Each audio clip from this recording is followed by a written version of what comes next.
Welcome back to my channel, guys. Today I'm going to be doing my February TBR. So I have quite a few books, a mix of classics, fantasy, and some historical fiction. And February is usually a very successful reading month for me. I usually read a lot more than usual, so I'm hoping to keep that streak up. But I do have two really long books that I'm planning to finish in February, so I think that may put how many books I read back because I'm just really determined to finish these two really long books. Anyway, without further ado, I'm going to show you all the books that I will hopefully read in February. Okay, so first I'm just going to quickly mention the books that I'm currently in the middle of. So I'm currently, not really in the middle of, but a little bit through A Court of Wings and Ruin. So I am planning to finish this hopefully in February so that I can finish the whole ACOTAR series. I mean, as I said in my vlog, for Court of Mist and Fury, I'm not really considering the novella and the Court of Silver Flames yet. Kind of gonna read the first three and then maybe later, towards the end of the year, if I'm really in the mood, maybe I'll pick up the other two books. But for now, I'm trying to finish this series. I'm quite enjoying it. This one has slowed down a bit, but at this point I feel like I don't have to mention what the ACOTAR series by Sarah J Maas is about. It's extremely popular all over BookTube, TikTok, Instagram, literally any social media. And it's basically about a girl, Feyre, who is taken to the Fey realm, and chaos and romance ensues. The second book is definitely more political, definitely has more world building, and the second book in the series has been my favorite so far. So I have high hopes for this one, and yeah, I hope I'll get it done. Okay, and the other book I am trying to finish is The Count of Monte Cristo by Alexandre Dumas. I don't have it with me right now, but it's basically a very long French classic that is about, I don't know, there's a lot of themes. It's an epic, so it's super long, and there's many little stories and storylines within the novel so far. I've read about 300 pages, and yeah, if you like themes of kind of politics, injustice, revenge, and you just love long books that have a very epic time scale, and the characters are also really nicely fleshed out in my opinion. So yeah, if you're looking for that type of thing, I definitely recommend it. But it is taking me a really long time to read because the beginning was way more fast-paced and interesting in my opinion, and now there's kind of a little plot which I don't really understand the purpose of yet. I am having trouble piecing together why the author is bothering to fill us in all these little stories with kind of new characters. So yeah, I'm gonna try to finish that one, but it's really long. And the writing style is a bit dense because it's old. So we'll see if I finish that. That's my most ambitious plan for this month. And I'm gonna try to focus on it for the first half of the month and not start a new book until I finish it. But I don't know if that'll be possible. But anyway, we'll try. Okay, and then I'm definitely testing my luck a little bit. I'm trying to read maybe one or two books that have been on my shelf for a while. So for that, I have two books. They're kind of historical fiction. So the first one is called The Essex Serpent by Sarah Perry. And I think this is about a woman who was recently widowed. She basically moves to the countryside with her son, and she hears these tales and myths of a creature called the Essex Serpent.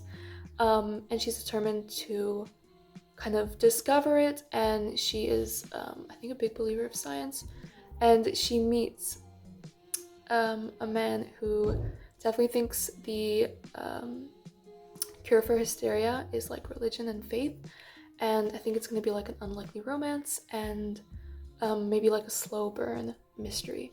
So yeah, I've had this for a long time, and has, I don't know, good reviews. I don't know when this book was published. I think quite a while ago. It's not that new. 2016. Okay, it's not that old. But yeah, I hope I am gonna get to this one as well. So the other historical fiction book I want to read is The Mountains Sing, and this is by a Vietnamese author. Really don't want to mispronounce her name, so I will show it on the screen. But this is the same author who wrote... Oh no, she didn't. But on the back it says that it's reminiscent of The Kite Runner, I think, in the writing and like the sweeping storytelling. But basically this is about a girl, and war breaks out in Vietnam, and it is all about family and 2 generations of women living through this war. So I think it's going to be quite touching, quite sad, and I don't read historical fiction about war that often, so I am being ambitious and trying to expand my genre horizons a little bit. Next, I have a young adult book by Adrienne Young, which is Saint, and this is basically the prequel to the Fable duology.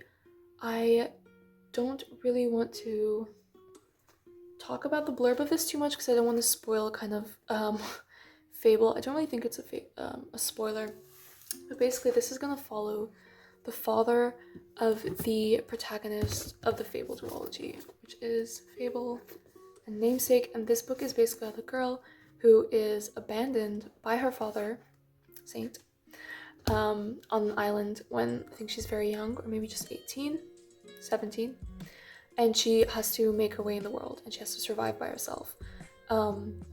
So yeah, this duology is so nice. If you like pirate vibes, adventure, with a little bit of romance, you would really like this, especially if you like nautical vibes, mermaids, anything like that. So yeah, I'm excited to pick this up because I've heard it's a bit unexpected. I think that's because this book is more of a romance and it's not that much an adventure novel. If I'm not mistaken, I'm not really sure, but I think that's what I've heard. But yeah, I might get to this one because I find Adrienne Young's writing really fast-paced, really easy to read, and the plots like move along at a really like nice pace, really fast pace that makes it really easy to like become engaged with the story. So yeah, I hope that I will also read this one, but I'm not 100% sure. And lastly, I have one other classic which I kind of doubt I will read because I'm trying to finish a really long classic beginning of the month, but that is Good Wives by Louisa May Alcott. So this is the sequel to Little Women. I love Little Women. It's one of my all-time favorite classics.